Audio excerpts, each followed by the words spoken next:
जो bus stand ऊपर जो पार्क एटा मैं जानी पार्क ना हम जो पार्क है से पार्क जो घर जो भंगा घर ओटा हम चलते ରାତିରେ କେତେ ରାତିରେ ଗଲୁ ଚୋରି କରିବାକୁ? राति 3टा पर 3ଟା ପରେ ଏତେ ବେଳ ଯାଏଁ ରାତି 3ଟା ଯାଏଁ କୋଉଠି ବୁଲୁଥିଲୁ? ଏ जो ଟିକେ ବର୍ଷା ହେଲା ବର୍ଷା ସେକା ସୀମା ଗଲେନି ଆଉ ଏଇ ଯୋଉ ଗୋଟେ କେବିନିର ତାଲା କାଟିଛୁ ନା ନାଇଁ? କର ପୋଷ୍ଟାଲ ଅଫିସ ମନ୍ଦିର ଆଗରେ ଯୋଉ କେବିନିଟା ଏ ତାଲା କାଟିଛୁ ତୁ? ନା ନାଇଁ ଖାଲି ମନ୍ଦିରଠୁ ଖାଲି ଆଣିଥିଲି ଆଉ କୋଉଠୁ ଖାଲି ଆଣିନି ଆଉ ଆଉ କୋଉଥିରେ ସବୁ ଭାଙ୍ଗିଲୁ ତାଲା ଗୁଡ଼ା କୋଉଥିରେ ଭାଙ୍ଗିଲୁ?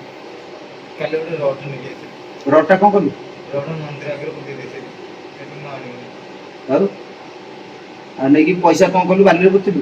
ନାଇଁ ନାଇଁ ପଇସା ନେଇନି ପଇସା ତ ନେଇଥିଲି ଯୋଉଠି ଦେଇଥିଲି ସାର୍ କୋଉଠି ଦେଇଥିଲୁ ନେଇକି? ଦେଇଥିଲି ସାର୍ ନେଇକି ସକାଳେ ଆସିଲି ଆରେ ତୁ ଯୋଉ ସକାଳେ ଯୋଉ ବାଲିରେ ଗାମୁଛାରେ ବାନ୍ଧିଲୁ ପଇସା?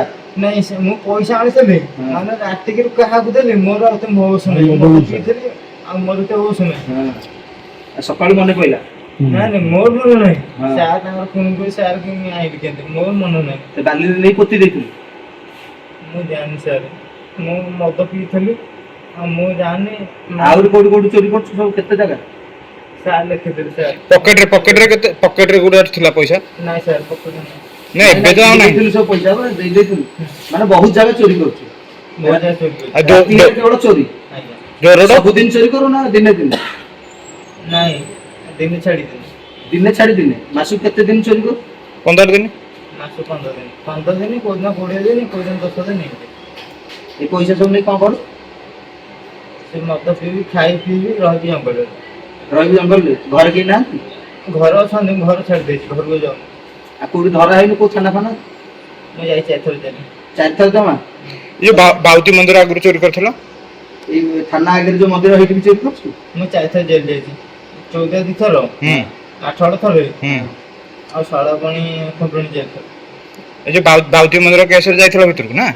4 ଥର ଯାଇ ସାର୍ କ'ଣ ଚୋରି କରିବା ତୋତେ ଗୋଟେ ଭଲ ଲାଗେ ଚୋରି କରି?